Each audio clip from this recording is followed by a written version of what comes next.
മക്കളെ ഇന്ന് കുറച്ച് നന്ദൻ അല്ലെങ്കിൽ പിന്നെ അറിഞ്ഞില്ലെന്നൊക്കെ പറയും കായലിലെയാണ് കിട്ടിയിട്ടുണ്ട്. നന്നായിട്ട് വെട്ടാൻ വലിയ പാടാണ്. എല്ലാം വെട്ടി തേച്ച് കഴിഞ്ഞിട്ട് എടുത്തിട്ടുണ്ട്. എന്നിട്ട് ഒരു വലിയ തേങ്ങയുടെ അരമുറി തേങ്ങ, ഒരു 5-8 പച്ചമുളകും എരിവില്ലാത്തതാണ്, അതുകൊണ്ടാണ് അത്ര എടുത്തത്. പിന്നെ ചെറിയ കഷ്ണം ഇഞ്ചി, പിന്നെ ഒരു 15ഓളം ചെറിയ ഉള്ളി. എത്ര ചേർത്താലും നല്ലതാണ്. അപ്പോൾ ചെറിയ ഉള്ളി നമ്മൾ കല്ലേൽ വെച്ച് ചതച്ച് എടുക്കുന്ന പോലെ നമ്മൾ ഇടികല്ലിലിട്ട് ചതയ്ക്കുവാണ്. അരയ്ക്കത്തില്ല, ചതച്ചെടുത്തിട്ട് ഈ ചെറിയ ഉള്ളി ചതച്ചതിന് ശേഷം അതിലേക്ക് നമ്മൾ തേങ്ങയും കൂടിട്ട് ചതയ്ക്കുന്നുണ്ട്.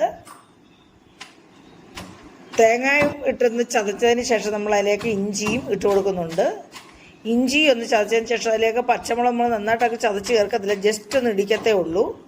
എന്നിട്ട് അതിനകത്ത് കുറച്ച് കറിവേപ്പില ഇട്ട് ജസ്റ്റ് ഒന്ന് ഇടിച്ചതിന് ശേഷം നമ്മളിതെല്ലാം കൂടെ അരി നമ്മുടെ ചട്ടിയിലോട്ട്, കറി വെക്കുന്ന മീൻ ചട്ടിയിലോട്ട് ഇട്ട് കൊടുക്കും.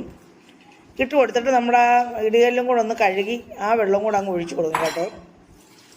അത് തന്നെ അങ്ങ് ചെയ്യുവാണ്. എന്നിട്ട് ഇതിലേക്ക് 1/4 സ്പൂൺ മഞ്ഞൾപ്പൊടി, 1 ടീസ്പൂൺ മുളക് പൊടി, 1/2 സ്പൂൺ മല്ലിപ്പൊടി, ഒരു പിഞ്ച് ഉലുവാപ്പൊടി, ആവശ്യത്തിന് ഉപ്പും ചേർത്ത് നമുക്ക് പിന്നെയും ഞെരടണം. കാരണം അതിൻ്റെ ഉള്ളിയും പച്ചമുളകും ആ തേങ്ങായും എല്ലാം കൂടെ ഒന്ന് ഞെരടി ഒന്ന് യോജിച്ച് അതിൻ്റെ പാലും അതിൻ്റെ എല്ലാം ചാറൊക്കെ ഇറങ്ങുമ്പോൾ അതിൻ്റെ ഒരു ടേസ്റ്റ്. എന്നിട്ട് ആവശ്യത്തിന് വെള്ളം ഒഴിച്ച് എന്നിട്ട് പുളി ആവശ്യത്തിനിട്ട് മീനും അങ്ങോട്ട് പറക്കി ഇട്ട് കൊടുക്കുവാണ്. കഴുകി വെച്ചിരിക്കുന്ന മീനും കുറച്ച് വറക്കാൻ മാറ്റിയിട്ട് ബാക്കി അങ്ങോട്ട് ഇട്ട് കൊടുക്കുവാണ്.